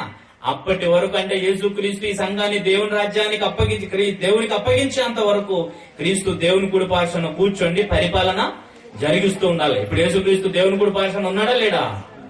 ఉన్నాడు. ఆయన చట్టం మన చేతిలో బైబిల్ ఉంది. ఆయన సంఘమైన రాజ్యం, ఆ రాజ్యంలోనికి అందరూ విస్తరింపచేయాలి. మీరందరూ పోరాటం చేయాలి. ఈ లోకంలో సాతాను గాడితో, వాడి అనుచరులతో యుద్ధం చేయాలి. తప్పదు. ఎఫెసీ 6:12 అంటారు కదండి, మనము పోరాడుతున్న శరీరులతో కాదు, ప్రస్తుత అంధకార సంబంధులకు లోకనాథులతోనూ ఆకాశ మండలమందున్న దురాత్మల సమూహములతోనూ మనము పోరాడుతున్నాం. వాడు అధికారులను పట్టుకున్నాడు, ఆకాశ మండలంలో కూర్చొని సింహాసనం వేసుకొని పరిపాలిస్తున్నాడు. మనకి ఈ సంగతి ఏమీ అర్థం కావటం లేదు. ఏమండి, ఈలాగున ఇదిగో క్రీస్తును కుమారునిగా తండ్రిగా ఒప్పుకొనిన వాడు క్రీస్తు విరోధి ఒకటైతే, యెహోవా దేవుడే శరీరాన్ని ధరించుకొచ్చాడని చెప్పేవాడు మరొక విరోధి అయితే, ఇదిగో మరొక రకమైన విరోధి ఎవడంటే వీడే. ఎవడండి? క్రీస్తును రాజుగా, యేసును రాజుగా ఒప్పుకొనని వీడే క్రీస్తు విరోధి. ఇంకో రకమైన విరోధం చూపించమంటారా? చూపిస్తే బాగుంటుంది. మరి అలా వదిలేస్తే ఎట్టకండి. ఫిలిప్పీయులకు రాసిన పత్రిక 3వ అధ్యాయము 18-19 వచనాలు చూడండి. ఇల్లు అనేకులేనండి బాబు, కొందరు కాదు. ఇల్లు ఎవరటండి?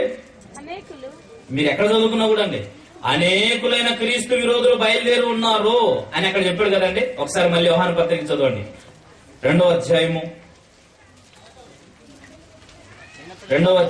19వ వచనం. ఇది కడవరి గడి అని దీన్ని బట్టి తెలుసుకుంటున్నామని ఆ రోజు వాళ్ళని హెచ్చరిక చేశాడు.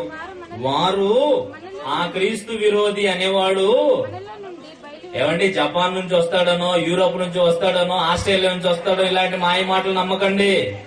వాడు ఎక్కడి నుంచి బయలుదేరాడంట?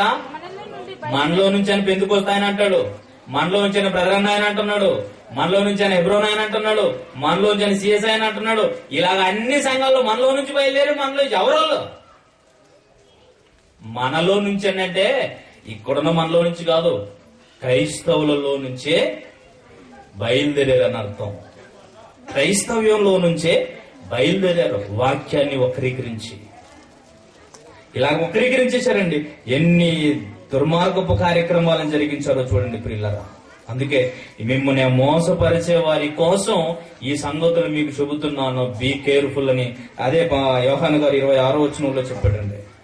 తెలుసండి, 26వ వచనంలో చెబుతున్నాడు, మిమ్మల్ని మోసపరచు వారిని బట్టి ఈ సంగతులు మీకు రాయవలసి వచ్చింది. మోసం చేసే వాళ్ళు వచ్చేసారు, అప్పుడే మోసం చేసేశారు. క్రైస్తవ్యం అంతా 90% నాశనం చేసేసాడండి. వాడు పరిపాలించేస్తున్నాడు. ఇప్పటికున్న సంఘాలన్నింటినీ వాడు ఎవరు పరిపాలన అనుకున్నారు? క్రీస్తు పరిపాలనలో గనక ఉండి ఉంటే వాక్యం చెప్పినట్టుగా సంఘం నడవాలి. వాక్యానికి ప్రాధాన్యత ఉందా? పెద్దరికానికి ప్రాధాన్యత ఉందా? దేనికి ప్రాధాన్యత ఉందా ఈరోజు సమాజంలో? ఓ మంచి ఉద్యోగస్తుడు అయి ఉండాలి, మంచి డబ్బులు ఉన్నవాడు ఉండాలి. సంఘంలో పెద్దలు ఎవరండి? గంటలు. కానీ సంఘం నడవలసింది వాక్యాన్ని తెలిసి, వాక్యాన్ని బోధించి, ఉన్నది ఉన్నట్టు వాక్యాన్ని ప్రజలకు చెప్పి నడిపిస్తే అప్పుడు క్రీస్తు పరిపాలనలో ఆ సంఘం ఉన్నట్టు.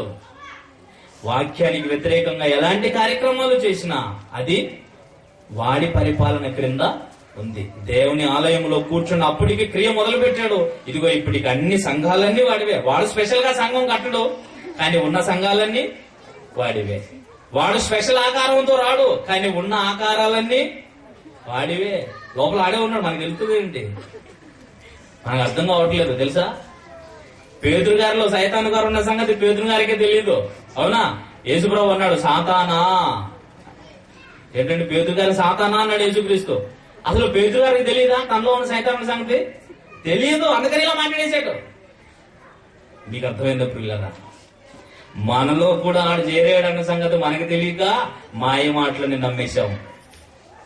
ఏది అబద్ధపు బోధో, ఏది సత్యమైన బోధో, ఏది క్రీస్తో, ఏది అబద్ధపు క్రీస్తో, ఎవరు దొంగలో ఎవరు దొరలో అర్థం కాని పరిస్థితిలో బ్రతుకుతున్నాం. ఆలోచిస్తున్నారా? ఇప్పుడు చూడండి, ఇందాక మీకు చెప్పినటువంటి మాట చూడండి. ఏమండి, ఇంకా మీరు ఇదే యోహాను పత్రికలో చూసిన 4వ అధ్యాయం 1వ వచనంలో కూడా, ప్రియులారా అనేకులైన అబద్ధ ప్రవక్తలు లోకంలోనికి బయలు వెళ్లి అనేకులు, ఇల్లు చూడండి అందరూ అనేకులు, వీళ్ళు అనేకులు అందరూ. ఏమంటే అందరూ అనేకులు చెప్పేస్తున్నాండి బాబు. అందుకనే ఆ మహానుభావుడు ముందే చెప్పేశాడు, వాడొచ్చి మోసం చేస్తాడు. ఎందుకంటే నన్నే పల్టీలు కొట్టిద్దామని వచ్చిన వాడు మిమ్మల్ని మాయ చేయటం పెద్ద సంగతి కాదు వాడు. అందుకే వాడి చేతిలోకి దేవుని పిల్లలందరూ వెళ్లిపోతారన్న సంగతి ముందే ఎరిగి మహానుభావుడు చెప్పాడు. అందరూ ప్రవేశింపజూతురు గాని వారి వలన కాదు. అందరూ ప్రవేశించాలనుకుంటున్న వారి వలన కాదు. ఇప్పుడు చూడండి, అనేకులలో ఇంకో శత్రువులను చూపిస్తున్నాడు ఆయన. వీళ్ళందరూ క్రీస్తు విరోధులే చెప్తున్నాడు. చూడండి, ఇప్పుడు చదవండి, ఫిలిప్పీయులకు రాసిన పత్రిక 3వ అధ్యాయం అనేకులు 18వ వచనం, 17-18 వచనాలా? సహోదరులారా 18 అమ్మా చదువు. అనేకులు క్రీస్తు శిలువకు శత్రువులుగా నడుచుకుంటున్నారు. వీరిని గూర్చి మీతో అనేక పర్యాయములు చెప్పి ఇప్పుడును ఏడ్చుచు చెప్పుచున్నాను. ఏమంటే అంత బాధ ఎందుకండి బాబు ఆయనకి? పౌలు గారు ఈ ఫిలిప్పీ సంఘం కోసం ఏడుస్తూ చెబుతున్నారంట. ఏమని? అనేకులైన క్రీస్తు విరోధులు, అనేకులు క్రీస్తు శిలువకు శత్రువులు బయలుదేరి ఉన్నారు. 100 మంది వాళ్ళే ఉంటే నీతి న్యాయాన్ని ప్రకటించే నా ఒక్కడి ద్వారా దేవుని వాక్యాన్ని విన్న మీరు వాడి మాయలో పడకుండా తప్పించుకోగలరో లేదోనని నాకు భయం అవుతుంది బాబు. నా కష్టం అంతా వ్యర్థమైపోతుందేమో నన్ను భయం. ఏడ్చాడటండి పౌలు గారు. శిలువకు శత్రువులు వీళ్ళెవరండి బాబు? వీళ్ళు కొందరా అనేకులా? అనేకులంట, అనేకులా. శిలువకు శత్రువులు వీళ్ళు ఎలా ఉంటారండి? ఎవరి మెడలో చూసినా శిలువే. వీళ్ళు శత్రువులా మిత్రువులా? శిలువ వేసుకున్నాడు శత్రువు అవుతాడా మిత్రుడు అవుతాడండి? యేసుప్రభు నీ ప్రేమతో కదండి శిలువ వేసుకున్నావు. చెప్పండి మరి, యేసుప్రభు శిలువ వేసుకున్నాడు శత్రువా మిత్రువా? మెడలో శిలువే కదండి, ఇంటి మీద శిలువే, గుడి మీద శిలువే, గుళ్ళో శిలువే కదండి, మన మీద శిలువే, మన బండి మీద శిలువే. ఆ తర్వాత మనం చచ్చాక మన సమాధి మీద కూడా. దీనికే నేను బ్రతికున్నంత కాలం యేసుక్రీస్తుని సిలువేసి చంపాను నేను అని సాక్ష్యం. అని సిలువ అంటే ఏమనుకున్నావు? మెడలో సిలువను వేసుకుని బహిరంగంగా క్రీస్తును అవమానించిన ప్రతి ఒక్కరు క్రీస్తు విరోధులైతే, బ్రతికున్నంత కాలం నేను క్రీస్తు ఇదే సిలువకు వేసి చంపేశాను బహిరంగంగా అని చచ్చిన తర్వాత కూడా క్రీస్తును అవమానిస్తున్నారండి సమాధుల మీద సిలువను పెట్టుకొని. తెలుసండి, సిలువ పెట్టుకోవటం తప్ప సార్ అని అంటారా మీరు? తప్ప ఒప్పి మీరు తెలుసండి. హేతువాదులు అడిగారు, నాస్తికులు అడిగారు, మీరు సిలువేది పెట్టుకుంటారండి అని అడిగారు. మీరు చెప్పండి, మీకు తెలిసిన న్యాయం. మీరు సిలువను ఎందుకు మెల్లో వేసుకుంటారు, గుళ్ళో వేసుకుంటారు, సమాధి మీద వేసుకుంటారు, ఎందుకు మీరు సిలువ పెట్టుకుంటారా అని అడిగారు. ఎందుకు సార్ మీరు సిలువ పెట్టుకుంటారా అని అంటే ఏం చెప్తాను అండి? మీకు చెప్పండి. మేము యేసుక్రీస్తు మా పాపముల కోసం ఆ సిలువ మీద చచ్చిపోయాడండి, కాబట్టి ఆయన మా కోసం సిలువ వేయబడ్డాడండి. అందుకనే ఆయన ప్రతిదినమూ సిలువ మోయమన్నాడు మమ్మల్ని. అందుకని అంత పెద్దది మోయలేక చిన్నది బంగారం చేయించుకున్న విలువైంది. కట్టెకి ఎంత రేట్ అవుతుందో దీనికి కూడా అంత రేట్ అవుతుంది బంగారానికి కదండి. అందుకని ఇలా చేయించుకున్నామండి అని అంటే అప్పుడు ఆడేమంటున్నాడంటే, యేసుక్రీస్తుని సిలువ ఎందుకు వేశారు అని అడిగాడు. సిలువ ఎందుకు వేశారంటే, ఆ దేశ చట్ట ప్రకారం నేరస్తుని సిలువకేసి చంపాలి అనేది ఆ దేశ చట్టం కనుక మరి ఆ రోజు ఆయన అలాగనే సిలువేసి చంపేశారు అని చెప్పారు. ఇప్పుడు ఆడ అంటున్నాడు, మన దేశ చట్టం నేరస్తులకి ఉరియేస్తారు. ఎవడైనా మీకోసం ఉరి తీయబడ్డాడు అనుకోండి, ఉరిని మెల్ల వేసుకుంటారా అని అడిగాడు. ఉరితాడు మెడ కట్టుకొని తిరుగుతారండి? ఇదేంటండి మరి ఇంత తెలివి తక్కువగా? మరి అది తెలివి తక్కువ కాదేంటి? ఆలోచిస్తున్నారా? క్రీస్తు శిలువకు అనేకులు క్రీస్తు శిలువకు అమ్మగారి మెల్ల ఎవరి మెల్ల చూసినా మంగళసూత్రం మీద శిలువ గుర్తే. అలా గుర్తు లేకపోతే క్రైస్తవ స్త్రీనే కాదు, అయ్యగారు వేరులో ఏ ఉంగరాన్ని చూసినా శిలువ గుర్తే. ఎందుకు? ఆయన శిలువ వేయటానికా నువ్వు శిలువ పడటానికా? మిమ్మల్ని బట్టి కదా నా నామము. శిలువను చూడగానే నువ్వు వేసే ప్రతి వెధవ కార్యక్రమాలను చూసి మెల్లలో చూస్తాడు, చేతిలో చూస్తాడు, చూస్తే శిలువ వేసుకున్నాడు, ఇట్లాంటి పనులు చేస్తున్నాడు ఏంట్రా బాబు. అది అంత దొంగలే, ఒట్టిగా యాక్టింగ్ చేస్తారు భక్తులు. నీళ్ళు గుడికి వెళ్ళి ఆదివారం అంటారు, వాళ్ళు అంటారా అనరా? శిలువకు శత్రువులు అంటే శిలువను వేసుకునే వాళ్ళే కాదు. శిలువ గుర్తు ఏంటంటే మహాశ్రమలు అని గుర్తు. మహాశ్రమలు ఏమండి? ఇప్పుడు శ్రమకు అపోజిట్ ఏంటంటే శత్రువులు. అంటే శ్రమకు అపోజిషన్ వాడేంటి? హ్యాపీ కదండి, హ్యాపీనెస్ అన్నమాట. శ్రమకు అపోజిట్ ఏంటి? సుఖం. అవునా కదా?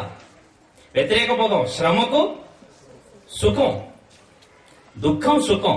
శిలువనెక్కిన మహానుభావుడు బాధపడ్డా సుఖపడ్డా? బాధపడ్డాడు. మీరు కూడా ప్రతిదినము శిలువ మోయండి అని చెప్పాడు. బాగుంది. ఏమో ఆ మోయటం అంటే బాధ్యత కలిగి దేవుని కోసం శ్రమపడు నాలాగా అని యేసుక్రీస్తు చెప్పాడు. మరి శ్రమపడే క్రైస్తవులు ఉన్నారా? ఉన్నారండి? శిలువకు శత్రువులంటే ఎవరు? క్రీస్తును కలిగి ఒక క్రైస్తవుడు ఎలాంటి బాధ్యత కలిగి బ్రతకాలను తెలుసుకోకుండా ఏం చేస్తున్నాడండి? సుఖపడుతున్నాడు. పైగా ఆయన దగ్గరికి వారానికి ఒకసారి వచ్చి ఏం చేస్తున్నాడండి? గుళ్ళో నుంచి పరలోకానికి నిచ్చినేసేస్తున్నారు. ఏం చేసామని ఎలా నీకు పరలోకం? ఏమండి, సిలువను ధరించుకోవటం, సిలువను ప్రతిదినం మోయటం అంటే క్రీస్తును గూర్చిన, సిలువను గూర్చిన, సిలువ మీద వేయబడిన క్రీస్తును గురించి నువ్వు ప్రతిదినము ప్రకటించాలి. అలా ప్రకటించడం కోసం నువ్వు ప్రతిదినం ఏమైపోవాలి? శ్రమ పడాలి, శ్రమ తీసుకోవాలి, బాధపడాలి, వేదన అనుభవించాలి. క్రైస్తవుడు అయినందుకు బాధ అనుభవించాలి.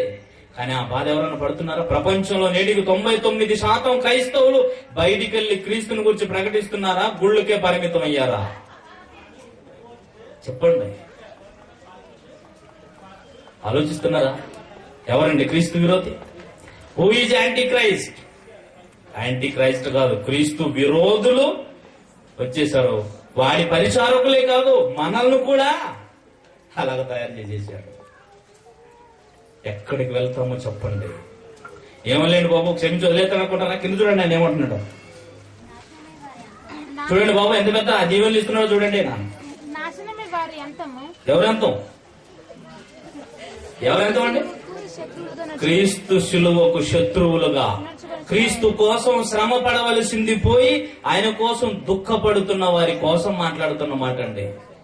ఆయన కోసం దుఃఖపడకుండా సంతోషపడుతూ ఆశీర్వాదం, దీవెన, హ్యాపీ, ఆశీర్వాదం, రోగం లేదు, రొప్ప లేదు, సాక్ష్యాలే సాక్ష్యాలు.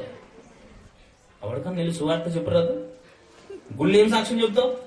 బయటికి వెళ్ళి చెప్పు, నిజం మా యేసుక్రీస్తు గొప్పవాడే, నన్ను బాగు చేశాడు. ఏమో దేవుని చిత్తం అయితే బాగు చేస్తారు, కానీ నమ్మవలసింది దీనికోసం కాదు. మనం చచ్చాక పరలోకం వెళ్ళాలి, మన పాపములు క్షమించబడాలి. రోగం ఉన్నా పర్వాలేదు, చచ్చిపోతే పరలోకం వెళ్ళిపోతాం. కానీ పాపం ఉంటే మన పరలోకం చేరము తల్లి. యేసుక్రీస్తు నమ్ముకో, పాపం పోతుంది. పాపం పోగొట్టుకుని పరలోకానికి వెళ్ళాలని 4 మాటలు చెప్ప చేత గాని ప్రతి ఒక్కరు గుళ్ళోకి రాగానే మైకి ఇవ్వగానే దంచెత్తుంటండి సాక్ష్యం. పైగా నాకు సాక్ష్యం ఇవ్వలేదని గొడవ. ఇప్పుడు అలాంటి వాళ్ళందరి కోసం చెబుతున్నాడండి. సువార్త కోసం శ్రమ పడకుండా వాళ్ళందరూ శత్రువులు అయితే క్రీస్తుకు, ఇదిగో వాళ్ళందరి కోసం ఇప్పుడు చెబుతున్నాడు. ఏమన్నా? నాశనమే వారి అంతము, వారి కడుపే. బాగా పెడితే తినేసి వేవ్ అనుకుంటూ బయటకు దేవుడిని దీవించం కాకమ్మా అంటాడు. అంతేనండి, తినేసి బాగా దేవుడిని దీవించలేదు. నువ్వు చెప్పి రికమెండ్ చేస్తే దీవించేస్తాడు ఆయన. నీకంటే ఒక అర్హత అవసరం లేదా? ఏం చేసినా దీవించేస్తాడా? ఆలోచించండి అయ్యా. నాశనమే వారి అంతము, వారి కడుపే వారి దేవుడు. వారు తాము సిగ్గుపడవలసిన సంగతులు ఎందు అతిశయపడుతున్నారు. భూ సంబంధమైన వాటి మీదే మనసుంచుచున్నారు. కానీ మనకు ఆయన చెప్పింది ఏంటంటే, మీ పౌరస్థితి పరలోకంలో, మీ పరలోకానికి వెళ్ళాలని, పరలోకంలో పౌరసత్వాన్ని సంపాదించుకోండి అంటే భూ సంబంధమైన వాటి కోసం అన్ని ప్రకటనలు, అన్ని దీవెనలు. మీకు ఇబ్బందులా? పిల్లం భార్య భర్తల మధ్య గొడవలా? మీకు అప్పులు బాధలా? విడాకులు కావాలన్నా? కోర్టుల సమస్యలా? మీకు కాలు బాగాలేదా? కడుపు నొప్పా? తలకాయ నొప్పా? ఎవరు చెప్పారు మీకు ఇవన్నీ పోవని? ఇవన్నీ భూ సంబంధమైనా పర సంబంధమైనవా? ఇలాంటి బోధలు చేసే వాళ్ళందరూ కూడా ఎవరు? క్రీస్తు విరోధులు. కన్ఫామ్ గా యేసుక్రీస్తు చెప్పాడండి. మత్తయి సువార్త 7వ అధ్యాయం ముగించుకుందాం. ఇక మత్తయి సువార్త 7వ అధ్యాయము 22వ వచనం. ఆ దినమందు చచ్చాక, ఆ దినమందు అనేకులు నన్ను చూచి, ప్రభువా ప్రభువా మేము నీ నామమున ప్రవచింపలేదా? నీ నామమున దయ్యములను వెళ్ళగొట్టలేదా? నీ నామమున అనేకమైన చేశారా చేయలేదా? మరి చేయకుండా అంటున్నారా? యేసుప్రభు ముందు వీళ్ళన్ని చేశారు. చేయలేదెందుకు? చేశారు. అందుకే అంటున్నాడు, యేసుప్రభు చెప్పాడండి. యేసుప్రభు చెప్పాడు. మళ్ళీ ఇప్పుడు చదవండి 24-24 ఎంత బాగుంటుందో. మత్తయి సువార్త 24-24. కాబట్టి అబద్ధపు క్రీస్తులను అబద్ధపు ప్రవక్తలను వచ్చి సాధ్యమైతే క్రీస్తు రక్తం ఇచ్చి సంపాదించి ఏర్పరచబడిన వారందరూ ఏమైపోతారంట? మోసపుచ్చుటకు గొప్ప సూచక క్రియలను మహత్కార్యములను కనపరుతారా? సాక్ష్యాలు చెప్పలేరు మరి మన ముందు. కనపరిచారు, నమ్మేశాం. భూ సంబంధమైన వాటి మీద మనసు పెట్టుకున్నాం. భూ సంబంధమైన వాటి కోసం క్రీస్తుని అంగీకరించాం. ఇదిగో అలాంటి వాళ్ళందరూ సిలువకు శత్రువులు. క్రీస్తును ప్రకటించకుండా ఇంట్లో ఉన్న శత్రువులే. ప్రకటిస్తున్నామన్న భ్రమలో శరీర సంబంధమైన వాటిని చెప్పిన శత్రువులే. యేసుక్రీస్తు ఏసే రాజై ఉన్నాడు, ఆయన పరిపాలన కింద మనం అందున్నామని ఆయన వాక్యాన్ని గైకొనకుండా బ్రతికిన శత్రువులే. ఏమండి, యెహోవా దేవుడే యేసుక్రీస్తుగా దిగొచ్చాడు అని నమ్మిన శత్రువులే. ఎన్ని రకాల వచ్చారు చూసారా? ఇలాగ చెబుతూ పోతేనండి ప్రపంచ క్రైస్తవంలో ఒక్కడు కూడా ఉండడు. అందరూ క్రీస్తు విరోధుల జాబితాలోకి. అందుకనే నాశనమునకు పోవు ద్వారము ఇరుకైన విశాలమైందా, దాని మార్గాన్ని పోయేవారు అనేకులు. ఆలోచించండి, ఈ మాటలు మీరు బాగా ఆలోచించండి. ఇప్పుడు చెప్పండి, who is Antichrist? We will also. మనం కూడా అదే క్రైస్తవులు అని చెప్పుకుంటూ క్రీస్తును ప్రకటించకుండా ఉంటే మనం కూడా క్రీస్తు విరోధులమే. బోధించవలసిన సువార్త, సార్ ఇదంతా ప్రకటించేశారు కానీ ఇదంతా ప్రకటించిన సువార్త కాదా వాళ్ళందరూ ప్రకటించింది? ఏ సువార్త ప్రకటిస్తే క్రీస్తు వస్తాడో తెలుసా? ఏ సువార్త ప్రకటిస్తే క్రీస్తు వస్తాడో తెలుసా అండి? మత్తయి సువార్త 24:14. మరియు ఈ రాజ్య సువార్త. ఏ రాజ్య సువార్త? క్రీస్తే రాజుగా ఉన్నాడు అని, ఆయన పరిపాలన క్రింద సంఘం ఉంది అని, ఆ సంఘంలోకి వచ్చిన వాడు కీడుకు ప్రతి కీడు, దూషణకు ప్రతి దూషణ చేయకుండా క్రీస్తును తలపించేటట్టుగా క్రీస్తుకు ప్రతిరూపకంగా ఈ భూమి మీద బ్రతుకుతాడు అని. అలా ఈ రాజ్య సువార్త అంటే ఈ రాజ్యంలోకి వచ్చిన వాడు నీ బ్రతుకే 10 మందికి సువార్త ప్రకటించాలి. ఆ తర్వాత నీ మాటలు వాడి జీవితాన్ని మార్చేయాలి. ఈ రాజ్య సువార్త క్రీస్తు స్వరక్తం ఇచ్చి సంపాదించి స్థాపించిన రాజ్య సువార్త సకల జనులకు సాక్షార్థమై లోకమందంతటా. ఇప్పటి వరకు విన్న సువార్త సంగతేమో కానీ రాజ్య సువార్త ప్రజల్లోకి వెళ్ళలేదు. యేసు నమ్ముకొని రోగాలు పోతాయి, యేసు నమ్ముకొని మీ బాధలు తీరుతాయి, యేసు నమ్ముకొని పోతాయి. ఇప్పటి వరకు వెళ్ళిందంతా రాజ్య సువార్త కాదు, అబద్ధపు క్రీస్తు వార్త వెళ్ళింది. గనుకనే ప్రియులారా, ఈ రాజ్య సువార్త కూడా మీరు అందరు నమ్ముతారని నేను అనుకోవట్లేదు. ఆయన కూడా ఏం చెప్పాడు? నమ్మటం నమ్మకపోవటం నాకు వదిలేనాయన. నువ్వేం చేయమన్నాడంటే ఈ జనులకు సాక్షార్థమై, అంటే వాళ్ళు వినుకొని వదిలే, వాళ్ళ చెవులో పడేసావా, నీ పని అయిపోయింది అంతే, వాళ్ళ సంగతి నేను చూసుకుంటా అంటున్నాడు ఆయన. సాక్షార్థమే ప్రకటింపబడును, అటు తర్వాత అంతము వచ్చు. అప్పుడు వస్తాడు యేసుక్రీస్తు. ఉన్న దేవుని రాజ్యంగా క్రీస్తు రాజ్యంగా బ్రతుకుతున్న వాళ్ళని క్రీస్తు తండ్రి అయిన దేవునికి అప్పగిస్తాడు. ఇప్పుడు చెప్పండి, అంత్యక్రీస్తు వచ్చాడా వస్తాడా? అంత్యక్రీస్తు ఎవరు? మన కోసం రానబెట్టిన ఆయన. వచ్చేవాడు ప్రపంచం అంటున్న అంత్యక్రీస్తు అంటే అంత్యక్రీస్తు కాదు, యాంటీ క్రైస్ట్, క్రీస్తు విరోధి వచ్చి 1900 సంవత్సరాలు దాటింది. వాలి పరిపాలన ప్రపంచ క్రైస్తవ సమాజం అంతా ఉంది. ప్రపంచంలోని అధికారాలన్నీ వాడి చేతిలోనే ఉన్నాయి. ఈ విధంగా ప్రపంచాన్ని వాడు పరిపాలిస్తున్నాడు. జాగ్రత్త, మోసపోకుండా మీ జీవితాలను మీ భక్తిని కాపాడుకుంటూ, ఇది మీ మీద పెట్టినటువంటి బాధ్యత. క్రీస్తు రాజ్య సువార్తను బాధ్యత కలిగి తెలియని వారికి ప్రకటించి క్రీస్తు రాకడను తొందరగా రావాలని కోరుకోవాలంటే మీరు పిలిస్తే రాడు, కానీ రాజ్య సువార్త మీరు ప్రకటిస్తే ఆయన వస్తాడు. ప్రకటించకుండా ఉంటే మీరు కూడా శత్రువులే. నిత్యనాశనం మీ కొరకు వేచి ఉంది. బాగా ఆలోచించి క్రీస్తు కోసం, దేవుని కోసం, పరిశుద్ధాత్మ సహాయాన్ని కలిగి ఈ భూమి మీద గొప్పగా బ్రతకాలని మీకు మనవి చేస్తూ ఉన్నాం. అందరూ తల ఉంచి కళ్ళు ప్రార్థన చేసుకున్నాం.